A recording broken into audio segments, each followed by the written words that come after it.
কামত চলছে 2 বছর এখানে। গত বছর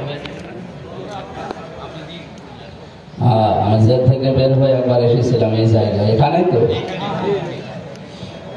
মাহফিলের সভাপতি জনাব আসাদুজ্জামান মিয়া দামাত বারকাতুহুল আলিয়া বলেন আমি। যুবক মানুষ না, আপনাদের ইউনিয়ন পরিষদের চেয়ারম্যান পদপ্রার্থী বাংলাদেশ জামাত ইসলামী থেকে। আপনারা খুশি আছেন তো? মাহফিলের প্রধান অতিথি পাবনা ইসলামিয়া ফাজিল মাদ্রাসা সদ্য সম্মানিত অধ্যক্ষ হাফেজ মাওলানা ইকবাল হোসেন, নায়েবে আমির বাংলাদেশ জামাত ইসলামী পাবনা জেলা শাখা, প্রধান উপদেষ্টা বাংলাদেশ জামাত ইসলামী থেকে মনোনীত এই আসনের জন্য সংসদ সদস্য নমিনি জনাব অধ্যাপক মাওলানা আলী আসগর দামাত বারকাতুহুল আলিয়া বলেন আমি। এতক্ষণ তিনি কথা বললেন ইসলামিক চিন্তাবিদ, শিক্ষাবিদ, রাজনীতিবিদ জনাব মাওলানা আব্দুল গফফার খান, অধ্যাপক পদ্মা কলেজ পাবনা হাফেজ মাওলানা রুহুল আমিন, সম্মানিত ব্যবস্থাপক যিনি আছেন আতিকুল ইসলাম সহ এ মাহফিলের বরেণ্য সদস্য যারা। কোরআনের জন্য যতটুকু সময় এবং সম্পদ ব্যয় হবে কিয়ামতের দিন আল্লাহ রাব্বুল আলামিন ওইটার হিসাব নেবেন না। এজন্য আমাদের উচিত আমাদের জীবনে যা আছে সময় এবং সম্পদ এটা যেন কোরআন কেন্দ্রিক ব্যয় হয়। আল্লাহ সেই সুযোগ আমাদেরকে যেন দান করেন বলেন আমিন। মঞ্চে বসা ওলামা ইকরাম, সামনে বসা মুসলমান ভাইরা, পর্দার আড়ালের সম্মানিতা মা এবং বোনেরা, প্রশাসনের ভাইরা কিছু এসেছেন দেখলাম, দেখা করে গেল, সবাইকে নিয়ে আল্লাহর দরবারে। এখন তো আসলে এই অনুষ্ঠানগুলোর সময় না, এগুলো শীতের সময় হয়, তারপরও দিনের বেলা হাজারো কর্মব্যস্ততা। আপনাদের আশপাশে শুনলাম 2টা বড় বাজার আছে আজকে, শরৎনগর নাকি যেন আর নওগাঁ, এই 2টা বড় বাজারে আজকে মানুষজন সব ওখানে প্রায়। তারপরও যে ব্যাকওয়ার্ড এলাকা আমারে নৌকায় করে নিয়ে এসেছে। আপনারা এসেছেন তাও তো ভালো, আমি তো মনে করলাম না 8-10 জন মানুষ হতে পারে, একেবারে যাই হয়েছে। মানুষ বেশি হোক কম হোক ওইটা আমাদের দেখার দরকার নেই, আমরা এসেছি কোরআন শুনতে। ঠিক কথা বলুন, আমরা এসেছি কোরআনে কারীম শোনার জন্য, এই জন্য আমরা খুশি। আহলুল কোরআন হুম আহলুল্লাহি ওয়া খাসাতুহু, যারা কোরআনওয়ালা মানুষ, এই মানুষগুলো সাধারণ মানুষ আর থাকে না, এরা আল্লাহর পরিবারভুক্ত লোক, আল্লাহর পরিবারের লোক হয়ে গেছে। এখন আমরা যদিও এখানে সংখ্যায় কম, যাতে খুশি হয়ে বলেন আলহামদুলিল্লাহ। দরুদ আর সালাম পড়ছে আমাদের নবী মুহাম্মদুর রাসূলুল্লাহ সাল্লাল্লাহু আলাইহি ওয়াসাল্লামের প্রতি, যার আনিত আদর্শ মানবতার মুক্তির গ্যারান্টি, এটা প্রমাণ হয়ে গেছে অলরেডি। বিশ্ব নবী মুহাম্মদুর রাসূলুল্লাহ বাদ দিয়ে আজ পর্যন্ত পৃথিবীতে কেউ তার আদর্শ দিয়ে সফল হতে পারে না, কিয়ামত পর্যন্ত হবে না। এই জন্য আহ্বান জানাচ্ছি, নবীজির আদর্শ বাদ দিয়ে আজ যারা পরিবার, সমাজ, রাষ্ট্র এবং দুনিয়ার জীবন চালাতে চান, আপনারা সাময়িক কিছু সময়ের জন্য চর্মচোখে দেখতে যদি সফল মনেও হয়, আপনারা ব্যর্থ হবে, এইটাই ফায়দা। চূড়ান্ত একটা কথা বলছি শেষ পর্যায়ে, না আল আদাবুল মুফরাদে এসেছে, বুখারী শরীফ লেখার আগে ইমাম বুখারী এই কিতাবটা লিখেছিলেন।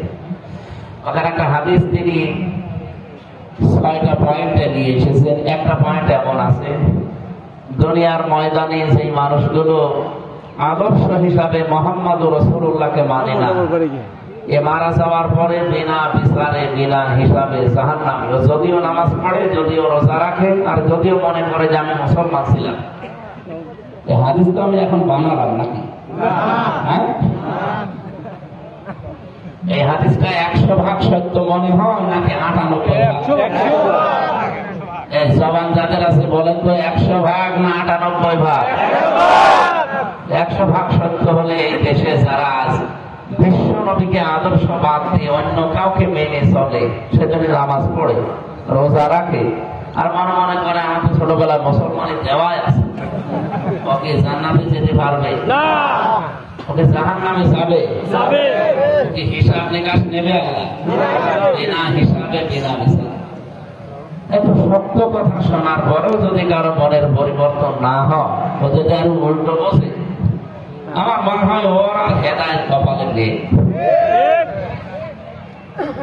হযরত ইব্রাহিম আলাইহিস সালাম যখন জাতির কাছে এই কথা বলেছিলেন, ইন্নী ওয়াজ্জাহাতু ওয়াজহিয়া লিল্লাযী ফাতারাস সামাওয়াতি ওয়াল আরদা হানিফা ওয়া মা আনা মিনাল মুশরিকিন, খুব ভালো করে মিলাবে। এখনো যদি ইব্রাহিম নবীর মতো ইখলাস নিয়ে, তার মতো মন নিয়ে আল্লাহর পথে মানুষকে কেউ ডাকতে আরম্ভ করে, হাজার হাজার বছর আগে নবী ইব্রাহিমের সাথে যা হয়েছিল, ইব্রাহিমের সন্তানদের সাথে এখন তাই হবে। তিনি যখন জাতির লক্ষ্যে এসে বললেন, বিভিন্ন জিনিস তিনি কিন্তু দেখছিলেন। প্রথমে তারকা দেখেছিলেন, চন্দ্র দেখেছিলেন, সূর্য দেখেছিলেন, এগুলো মনে করছিলেন আমার রব হবে। এগুলো যখন অস্তমিত হয়ে গেল একটার পরে একটা, তখন তিনি এই ঘোষণা দিয়েছিলেন, যেটা আমরা জায় নামাজের দোয়া বলে চালিয়ে দিই। এটা জায় নামাজের দোয়া? আমার মনে হয় পুরা কোরআন শরীফ যদি কেউ পুরাটা মানতে নাও পারে, শুধু এই আয়াতটা মেনে নিলে সে জান্নাতে চলে যাওয়ার কথা। সব কিছু আছে এই আয়াতের ভেতরে। যদিও এটা জায় নামাজের দোয়া না, এটা হচ্ছে আল্লাহু আকবার তাকবীরে তাহরিমা বলার পরে এইটা পড়া নিয়ম। আপনারা যারা এতদিন জানতেন না, এখন থেকে আমল করবেন, ভালো হবে। নবীজি এইভাবে পড়তেন, আল্লাহু আকবার বলার পরে তিনি এই আয়াতটা পড়তেন, সূরা আনআম আয়াত নাম্বার ৭৯। আমার কথা শোনা যাচ্ছে? আরো একটি ভাবা লাগবে, ভাই গল্প করছেন মানে? এদিকে তাকান। হ্যাঁ মুরব্বী, এবার তো বাবা যাচ্ছে না, মুরব্বী মুরব্বী বললে আবার বাইরে। এদিকে তাকান। হযরত ইব্রাহিম বললেন, ইন্নী ওয়াজ্জাহাতু, অবশ্যই আমার এই সিহারা, সিহারা মানে শুধু ৩.৫ হাত বডি না। এখানে ওয়াজহুন শব্দের শাব্দিক অর্থের ভেতরে আমরা দেখেছি জীবন চালাতে যা লাগে সব এর ভেতরে আছে। জীবন চালাতে বলেন তো পরিবার লাগে না? লাগে। সমাজ লাগে না? লাগে। রাজনীতি করা লাগে না? লাগে। ব্যবসা করা লাগে না? লাগে। যা লাগে সব আমি আজকে ঘুরিয়ে দিলাম কার দিকে? লিল্লাযী ফাতারাস সামাওয়াতি ওয়াল আরদা, আসমান আর জমিন যিনি বানিয়েছেন তার দিকে। কথাটা অনেক গভীরের কথা, আর এই কথা যদি মুখ দিয়ে মন থেকে ইখলাসের সাথে আপনি সত্যি বের করতে পারেন, পৃথিবীর অনেক কিছু আপনার থেকে হাত ছাড়া হয়ে যাবে। আপনার পরিবার হয়তো বিরুদ্ধে চলে যেতে পারে, সমাজ, রাষ্ট্র, আপনার আত্মীয় স্বজন, এমনকি নিজের স্ত্রী পর্যন্ত বিরুদ্ধে চলে যেতে পারে, যদি এটা মন থেকে কেউ আমল করার নিয়ত পড়ে। আর লোক দেখানোর জন্য পড়লে হবে না।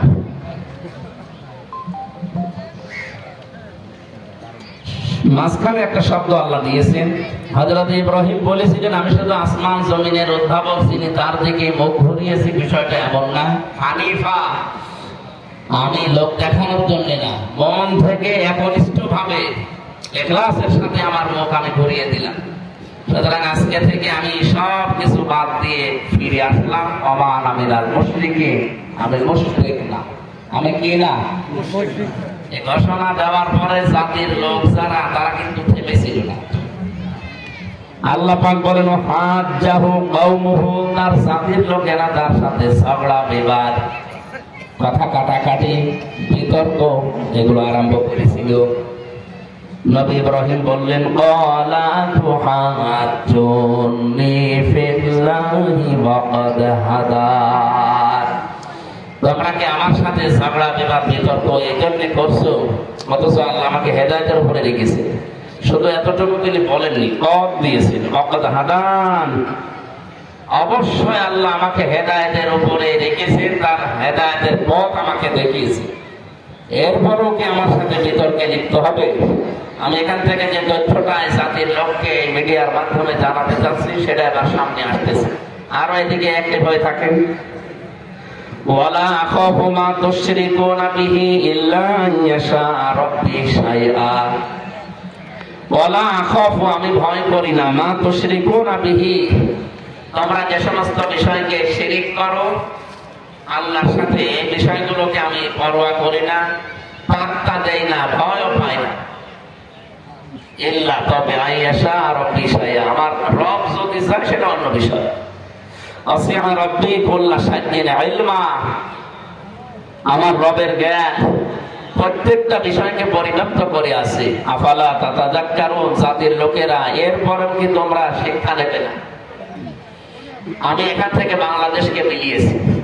গতকালকে এক নেতা বলছিল এদেশে জামাত ইসলামী যারা করে তারা যেন মাথা নিচু করে দল করে।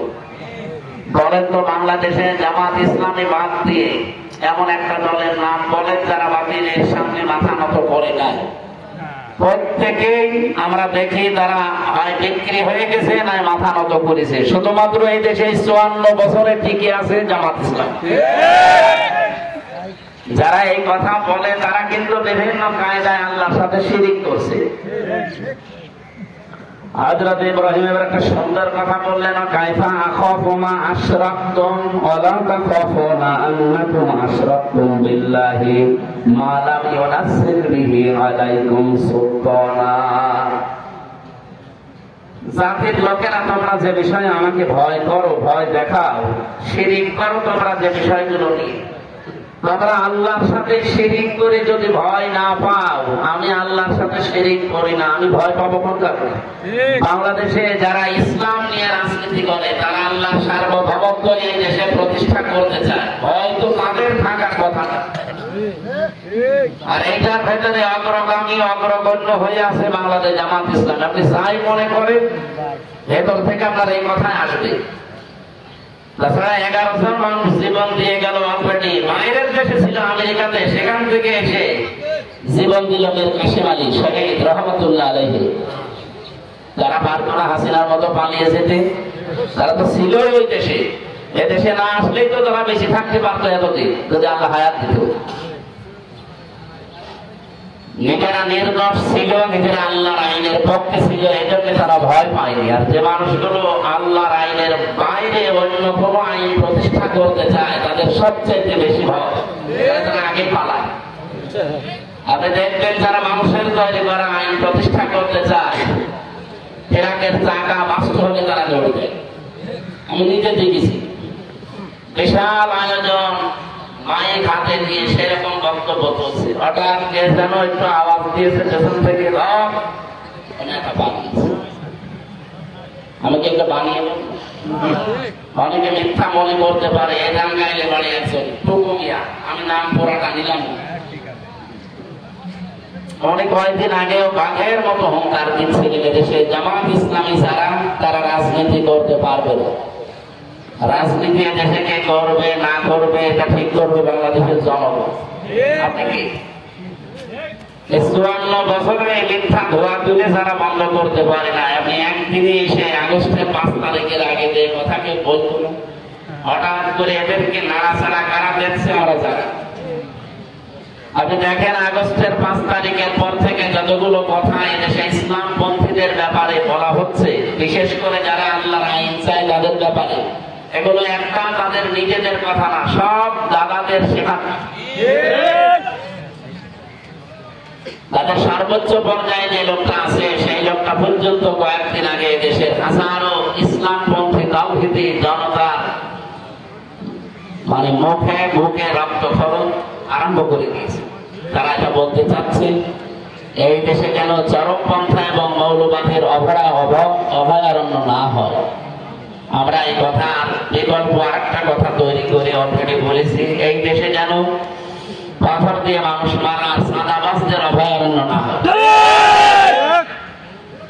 এই গুণগুলো যাদের ভেতরে আছে তারা যদি মৌলবাদী নাম দিয়ে গালি দেয়, এই গালিটা তারা নিজেরা কিনছে না, তাদেরকে শেখানো হচ্ছে। এখানে আপনারা মানুষের ফাঁদে পা দেবেন না, বিবেক যেটা আছে সেটা কাজে লাগান। বিবেক কাজে না লাগলে কিন্তু আপনি আল্লাহর কাছে মানুষ হিসাবে পরিগণিত থাকবেন না, পশু হয়ে যাবে। উলাইকা কাল আনআম বাল হুম আযাল। এর আগে 3টা ইন্দ্রিয় শক্তির কথা আছে। যাদের বিবেক কাজে লাগে না, আল্লাহ তাআলা জানিয়েছেন এগুলো আর মানুষ থাকে না, এগুলো শুধু জানোয়ার না, চতুষ্পাদ জানোয়ারের চাইতেও খারাপ। বলে নাউযুবিল্লাহ। আমি তো আয়াতগুলো পড়ি আর মাঝে মাঝে প্রতিদিন কোরআন পড়া লাগে, আয়াতগুলো পড়ি আর মাঝে মাঝে দেশের মানুষের চরিত্রের সাথে মিলিয়ে দেখি। এদেশে বহু মানুষ অলরেডি উপরে সূরাত সিরাতে মানুষ আছে, বাস্তবে তারা অলরেডি কুকুর, শ্রীগাল এবং শুকুরের চাইতেও খারাপ হয়েছে। কারণ কি? উলাইকা হুমুল গাফিলুন, এই মানুষগুলো গাফিল। আল্লাহ আমাদের হেফাজত করুন, বলেন আমিন। আপনারা মানুষের তৈরি করা আইন প্রতিষ্ঠা করতে গিয়ে মিছিল করেন, মিটিং করেন, টাকা পয়সা খরচ করে দল করেন, ভোট করেন। আপনি যদি ভয় না পান, আমি আল্লাহর আইন প্রতিষ্ঠা করতে গিয়ে ভয় পাবো, আপনার নিন্দুকের নিন্দা, উল্টা পাল্টা কথা শুনে আমি পিছপা হয়ে যাবো, আপনি ভাবলেন কি? আমি তো আমার বাবার আইন, আমার চাচার আইন, আমার স্বামীর আইন এই দেশে তৈরি করার জন্য চেষ্টা করছি না। আমার সারা জীবনের চেষ্টা, সারা জীবনের স্বপ্ন যে এই দেশ চলবে আল্লাহর আইন দিয়ে। হ্যাঁ, কথা বলেন না কেন? হযরত ইব্রাহিম এটা চাইনি, আমরা তার সন্তান হিসেবে এটা চাই। ফাইজুল ফারিকাইনি আহাক্কু বিল আমনি ইন কুনতুম তা'লামুন। হযরত ইব্রাহিম বললেন, মানুষের তৈরি করা আইন, আল্লাহর সাথে শিরিক করা, এগুলো করে যদি তোমরা ভয় না পাও, আমি আল্লাহর সাথে শিরিক করি না, আল্লাহর একত্ববাদ, উলুহিয়াত, রুবুবিয়াত, আল্লাহর আইনগুলো এদেশে প্রতিষ্ঠা করতে চাই, ভয় পাবো কি করে? বলো তো জাতির লোকেরা, এই যে দুইটা দল, এই দলের ভেতরে সবচাইতে নিরাপত্তার হকদার কারা? জামাত ইসলাম। বাস্তবতার দিকে তাকিয়ে বলেন তো, আল্লাহর আইন যারা প্রতিষ্ঠা করতে চায় আর আল্লাহর আইনের বিরুদ্ধে যারা। হযরত ইব্রাহিমের কথা ছিল হাজার হাজার বছর আগে, জাতির লোকেরা নিরাপত্তা পাওয়ার ক্ষেত্রে কোন দল বেশি হকদার? আহাক্কু বিল আমনি দিয়েছে। যদি তোমরা জেনে থাকো তাহলে জাতির লোকেরা বলো। আল্লাহ এর পরবর্তী আইনে 82 নম্বর আয়াত সূরা নাম, নিরাপত্তা পাওয়ার জন্য সবচেয়ে বেশি হকদার কারা, কারা অধিকারী, আল্লাহ নিজে ঘোষণা দিয়ে জানালেন যে অন্য কেউ কথা বললে তাদের কথায় ভেজাল থাকার সম্ভাবনা আছে। মানে আল্লাহর কথায় কোনো ভেজাল নেই, যদি তার কথায় শোনাচ্ছি। আল্লাযীনা আমানু ওয়া লাম ইয়ালবিসু ঈমানাহুম বিযুলমিন। ভালো করে শোনেন, নিজেদের দেশে এবং আমাদের আশপাশে প্রতিবেশী যারা রাষ্ট্র আছে তাদের, এবং আন্তর্জাতিক যে ষড়যন্ত্রগুলো, চক্রান্তগুলো আছে, সবগুলোর বিষয় থেকে এই আয়াতে শিক্ষা আছে। আল্লাহ তাআলা বলেন, যারা ঈমান আনে, রেকর্ড হচ্ছে, এটা সারা দেশে যাচ্ছে, যারা ঈমান আনে ওয়ালাম ইয়ালবিসু ঈমানাহুম বিযুলমিন, আর তাদের ঈমানের সাথে জুলুমকে মিশ্রণ করে না। এখানে জুলুম মানে শিরক। জুলুম মানে কি? শিরক। তার মানে এই দেশে এখন 20 কোটির উপরে আমরা মানুষ আছি, ঈমান শক্তি যাদের আছে, ঈমানের সাথে যারা শিরককে, জুলুমকে মিশ্রণ করে নাই, আল্লাহ বলেন উলাইকা লাহুমুল আমনু, এরাই নিরাপত্তার হকদার। পাহারা দেওয়ার জন্য আল্লাহ যথেষ্ট। আমরা যাদেরকে পাহারাদার নিযুক্ত করেছি, ওর মাঝখান থেকে যদি আজরাইল নিয়ে যায়, পাহারাদাররা বাধা দিতে পারবে না। তাহলে আমাকে পাহারা দিতে পারে, নিরাপত্তা দিতে পারে সবচাইতে বেশি কে? আল্লাহ শব্দ চয়ন দেখলেন উলাইকা। এই সমাজের ঈদগাহ ময়দানে যারা বসে আছে, আল্লাহ মনে হচ্ছে এইভাবে দেখাচ্ছে, উলাইকা, এই মানুষগুলো, লাহুমুল আমনু, এরাই নিরাপত্তার হকদার, ওহুম মুহতাদুন, এবং এরাই হেদায়েতের উপরে আছে। বলে সুবহানাল্লাহ। আয়াতের দুইটা পয়েন্ট শেষ করে আমার আলোচনা আমি ফিরে যাচ্ছি। প্রথম কথা ছিল যারা ঈমান আনে। ঈমান আমাদের আছে না? আছে। একথা আপনি একটা হিন্দুকে বলেন, ওই লোকটাও বলবে আল্লাহ একজন আছে, আমিও জানি। আবু জাহেল পর্যন্ত কথা বলতো, ওয়ালা ইনসালতাহুম মান খালাকাস সামাওয়াতি ওয়াল আরদা লা ইয়াকুলুন্না আল্লাহ। আল্লাহ পাক বলেন নবী আপনি যদি আবু জেহেলকে জিজ্ঞাসা করেন আসমান জমিন কে বানিয়েছে, ও বলবেন আল্লাহ বানিয়েছে। তাহলে আবু জেহেল আল্লাহ একজন আছে এই কথা বিশ্বাস করতো না নাকি? আমি 2 দিন আগে এসেছি মক্কা মদিনা থেকে। কাবা শরীফের যে দরজা, এই জায়গায় হাত দিয়ে ও বদরের ময়দানে যাবার আগে কাবার এই হাতিমে এই দরজার উপরে হাত দিয়ে দোয়া করলে মুস্তাসাম বলা হয়, এটা দোয়া কবুল হয়। ও দোয়া করেছিল কাবার মালিক তুমি একজন আছো আমি জানি, মুহাম্মদের বিরুদ্ধে বদরের ময়দানে আমি যুদ্ধ করার জন্য যাচ্ছি, সত্যের পক্ষে যে আছে তাকে তুমি বিজয়। সুবহানাল্লাহ। আবু জেহেলের জীবনে একটা দোয়া কবুল হয়েছে। তো সত্যের পক্ষে ছিল না, সত্যের পক্ষে কে ছিল? আল্লাহর নবী মুহাম্মদ রাসূলুল্লাহ। তার পক্ষে দোয়া করছে যে সত্যের পক্ষে যে আছে তারে তুমি বিজয়। ওর দোয়া জীবনে একটা কবুল হয়েছে। কারণ কাবার এই মুস্তাজাম নামক জায়গা যেটা দরজা, এটা এত দামি এত পবিত্র আল্লাহর কাছে, এত মর্যাদা সম্পন্ন জায়গা যে 10 জায়গায় দোয়া কবুল হয়, তার ভিতরে এটা একটা। আবু জেহেল না, শুধু আবু তালিব নবীর আব্দুল মুত্তালিব নবীর দাদা, এই লোকটাও এখান দাঁড়িয়ে দোয়া করেছিল যেদিন আব্রাহা কাবা ভাঙতে আসে। সেদিন বলেছিল কাবার মালিক এ ঘর তো আর আমার না, আমি খাদেম, আমার গরু ছাগল উট ভেড়া ওগুলো ওরা নিয়ে গেছে, আমি ওইগুলো ফেরত নিয়ে আসতে যাচ্ছি, কিন্তু তা ঘর তোমার দায়িত্বে দিয়ে দিলাম। ও কাবার দরজার সাথে চাবি ঠেকিয়ে ওই জায়গায় চাবি রেখে দোয়া করেছিল। আল্লাহ কি কবুল করে না? লোকটাকে মুসলমান না, এই জায়গায় দাঁড়িয়ে দোয়া করলে কারোর দোয়া আল্লাহ আজ পর্যন্ত ফেরত দেয়। আমার মনে হয় এখন যারা বিভিন্ন কায়দায় মাথা ছাড়া দিচ্ছে ইসলামের বিরুদ্ধে, কাবার এই মুস্তাজাম নামক জায়গা ধরে 3 দিন আগেও দোয়া করে এসেছে যদি কবুল হয় ইনশাআল্লাহ। আমার সারা জীবনের স্বপ্ন আল্লাহ বাংলাদেশের চর্মচোখে কোরআন দিয়ে সংসদ চলছে এটা যেন দেখে পড়তে পারে, আর কিছু দরকার নেই। কোরআন শরীফ যদি এই 92% মুসলমানের এই 56,000 বর্গ মাইলের এই দেশে না চলে, তে আমাদের দেশে থেকে লাভ কি? আমরা 60 বছর বাঁচলাম, আমরা 100 বছর বাঁচলাম, বলো আমার কি লাভ আছে? খাবার খেলাম, সন্তান জন্ম দিলাম, জমি জায়গা হলো, টাকা পয়সা হলো, আমি মরে গেলাম, কি? আমি চর্মচোখে একটা মিনি জান্নাত দেখতে চাই। আর মিনি জান্নাত তৈরি হবে বাংলাদেশ তখন যখন কোরআন দিয়ে চলবে এই দেশটা। একটু দেখেন না, 56 বছর তো ধোঁকা খেয়ে খেয়ে অনেক কিছু দেখলাম, কিছু পাইনি, একবার একটু দেখা যায় না? এবার আমার মনে হচ্ছে এই কথার উপরে সারা দেশের মানুষ জোট বেঁধেছে, একবার একটু দেখা যায় কিনা দেখি। পাগল পর্যন্ত বলছে যে এবার আমি দেখ, পাগল যদি কথা বলেন আমরা কি পাগল নাকি? আমরা আমাদের বিবেক অনুযায়ী বলতে পারি যে এবার আমরা একটু দেখতে চাই যে কোরআন দিয়ে সংসদ চললে কেমন দেখা যায়। অনেকে বলছে চাঁদাবাজি বন্ধ হবে না যতদিন নির্বাচন না দেবে। আরে পাগল, বন্ধ হওয়ার কোনো ব্যাপারই না, শুধু কোরআনের কাছে একটু দিয়ে দিন। চাঁদাবাজি বন্ধ হবে না, চাঁদাও বন্ধ হবে, বাজি বন্ধ হবে। আমি কুষ্টিয়াতে অলরেডি ঘোষণা দিয়েছি কয়েকদিন আগে, হজে যাওয়ার আগে, যে এই দেশে যদি সত্যি ইসলাম চলে আসে আর আপনারা যদি এই কুষ্টিয়ার সদরে 3 আসনে এখানে যদি আমারে নিয়ে যেতে পারেন, আমি প্রথম গ্যারান্টি দিচ্ছি কুষ্টিয়া জেলায় চাঁদাবাজি, চাঁদা হলে বাজি থাকবে।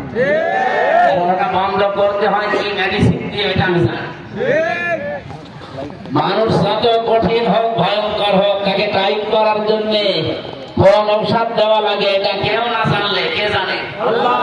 এজন্য উনিও ঔষধ দিয়েছেন যে সন্ত্রাসী বন্ধ করতে হলে কি লাগে, চোর মুক্ত করার জন্য কি লাগে, চাঁদাবাজি একদিনও লাগবে না, 1 ঘন্টায় বন্ধ হওয়া সম্ভব যদি ওটা কায়েম হয়। আমি ওখানে গলাকাটা মসজিদে গিয়েছিলাম, জিজ্ঞাসা করলাম কি এই জায়গায় হয়, বলছে এখানে গলা কাটা হয়, যারা জেনা করে সাক্ষ্য প্রমাণ যদি হয়েছে ওদেরা ছেলে দেয়, ওই দিনই নিয়ে এসে এই জায়গায় নামাজের পরে ঘোষণা দিয়ে গলা কেটে দেয়। বলে তো এরকম একটা যদি এদেশে করা হতো, এদেশে যত শক্তিশালী পুরুষ হোক ওর সব মানুষ পর্যন্ত বন্ধ হইত। কারণ আল্লাহ তো ভালো করে জানে যে এর দুর্বল জায়গা কোথায়। চুরি করলে হাত কেটে দাও, একটা কেটে দেন। আমার এক দাদা ছিল সৌদিতে, উনি বলছিল যে অজুখানা তো প্রত্যেকটা মসজিদের নিচে বেশি, বিশেষ করে কাবা শরীফ আর মসজিদে নববী, এর নিচ তলায় 2, 3 তলা, 4 তলা, 5 তলা শুধু অজুখানার টয়লেট। উনি বলছে আমি এই লিফট দিয়ে নেমে গেলাম, চলন্ত সিঁড়ি আছে, যে দেখি অজুখানা একটা ঘড়ি মোবাইল পড়ে আছে, মোবাইলের সাথে ঘড়ি সেট করা। দেখলাম এখানে তো ক্যামেরা দেওয়া থাকতে পারে, আর যদি ধরা পড়ে যায় হাত কেটে দেবে। দেশে গেলে মানুষ বলবে হাফেজ সাহেব চোর। এখানে তাকিয়ে দেখলাম আশপাশে অন্তত কেউ নেই, ক্যামেরাও নেই, তুলে দিলে। মনের ভেতরে একটা ভয় যে আমি একটা হাজি মানুষ, কার জিনিস নিলাম। মসজিদে নববীর সামনে হারানো জিনিস যেখানে জমা দেয় ওই জায়গায় নিয়ে গেলাম, জিজ্ঞাসা করলাম এই ঘড়িটার দাম কেমন হবে। আমার এটা সেদিন মালয়েশিয়া থেকে একজন দিয়েছে, এটার দামই নাকি 42,000 টাকা। তো উনি যে ঘড়ি পেয়েছেন, ঘড়িটা পাওয়ার পরে বললেন যে বাংলাদেশে আপনার বাড়ি কোথায়? যেহেতু মেন বাংলাদেশ থেকে এসেছি। যে এই ঘড়ি আপনি পেলেন কোথায়? টয়লেটে যে ওজুখানার পাশে পড়েছিল। জমা দিচ্ছেন এই ঘড়ির দাম বাংলাদেশের টাকা অনুযায়ী কমপক্ষে 72,000 টাকা হবে। এখন যে টাকার মান 16 সালে 1 টাকায় 22 টাকা হতো, এখন 1 টাকায় 33 টাকা। তার মানে ওই সময় যদি 72,000 টাকা একটা ঘড়ির দাম হয়, অজুখানায় পড়ে আছে, কেউ নিচ্ছে না কেন? কত লক্ষ লক্ষ মানুষ, তাদের চাহিদা নেই। খালি আল্লাহর এই আইনটা থাকার কারণে ঘড়ি নিরাপদ। আমাদের দেশে 72 পয়সা থাকে, 72,000 কোটি টাকা থাকলে যদি ওই আইনটা সংসদে ওই যেটি স্বাধীন হয়েছিল ওই দিন কায়েম হয়ে থাকবে। বলেন 1,500 বছর আগে আইনটা আল্লাহ কোরআনে দিয়েছে, আস-সারিকু ওয়াস-সারিকাতু ফাকতাউ আইদিয়াহুমা জাযাআম বিমা কাসাবা নাকালাম মিনাল্লাহ। এই 1,500 বছরে আজ পর্যন্ত ওই দেশে চুরি প্রকাশ্যে নেই, যদি গোপনে কেউ করে থাকে আলাদা। প্রকাশ্যে যদি চুরি হয় আর যদি ধরা পড়ে, ওর সঙ্গে সঙ্গে হাত কেটে দেবে। এমনকি নবীজি বলেছিলেন আমার নিজের মেয়ে ফাতেমাও যদি চুরি করে তাও হাত কেটে দেবে। এইটা যদি সত্যি এই দেশে আমরা দেখতে পেতাম, চুরির জন্য এই ভয় আমাদের চায়, এখন এটা থাকতো না। এখানে সাদাবাজি বন্ধ করা কোনো বিষয় না। কালকে ডিজিএফআই এর প্রধান যিনি আমাদের জেলায়, উনি এসেছিলেন দেখা করার জন্য। আমি বললাম যে সাদাবাজি হয়, যে মানুষের সম্পদ জোর করে কেড়ে নেয়, আপনারা কি কিছু করেন না? ওনারা প্রশাসনে আছে, গোয়েন্দা বিভাগে আছে, তো হলে আমরা জানি, খালি দেখি দেখেন মানে আপনি দেখেন, আপনি জানেন। আমার উল্টা প্রশ্ন করছে যে আপনি জানেন না সাদাবাজি করছে কারা, যার কাছে করছে সে এসে কিছু করতে পারে। মানে আরো কিছু গোপন কথা আমার জানালেন। বাস্তবতায় ওনার কথা সামারাইজ করে আমি যেটা দেখলাম, এই দেশে গোয়েন্দা বিভাগ বলেন, প্রশাসন বলেন, আরো যা বিচার বিভাগ যা আছে, এগুলো সব কিছুর মূলে এইটা দেওয়া লাগবে। এখানে একটা আইন আছে মাত্র সূরা মায়েদার ভেতরে, ওই আইনটা যদি এই দেশে কায়েম করে দেওয়া হয়, এই দেশে সৌদি আরবের মতো চোর মুক্ত হয়ে যাবে। উহুদ যে পাহাড় 17 কিলোমিটার, এই বিজ্ঞানীরা এখন গবেষণা করে পেয়েছে উহুদ পাহাড়ের নিচে পুরাটাই নাকি স্বর্ণ। যাদেরকে পাহারা দেওয়া দায়িত্বে রেখে দিয়েছে, ওখানে পাশে হযরত আমির হামজার কবর আছে। নবীজির যে দাঁত ভেঙে গিয়েছিল, মাথার ভেতরে পড়া ঢুকেছিল, সেই ময়দানে সব ঘুরে ঘুরে দেখলাম। বলছে এখানে যারা দায়িত্বে আছে, আমার মনে হয় যদি বাঙালিকে দায়িত্ব দিত, এ পাহাড় স্বর্ণ সব দিত। সিলেটের পাথর খেয়ে ফেলেন, কথা বলেন না। আমি মালয়েশিয়া বিশ্ববিদ্যালয়, যেটা ইসলামিক ওই যে আন্তর্জাতিক, ওইটা ঘুরছিলাম মাঝখান দিয়ে। বিভিন্ন হোস্টেলের সামনে দিয়ে যাওয়ার সময় আমাদের কুষ্টিয়া বিশ্ববিদ্যালয় যত বড়, এর থেকে 20 ডবল এত বড়। হঠাৎ একটা মোবাইল পড়ে আছে, খুব দামি মোবাইল, আইফোন। আমার সাথে থাইল্যান্ডের একটা ছেলে ছিল, আমারে বলছে ওনার ভাষা দিয়ে, হুজুর এই মোবাইলের পাশ দিয়ে যদি বাংলাদেশ আর ভারতের কোন ছেলে দিয়ে হেঁটে না যায়, কিয়ামত পর্যন্ত এটা পড়ে থাকবে কেউ? আমার নাম বাড়িয়ে বাংলাদেশ আর ভারত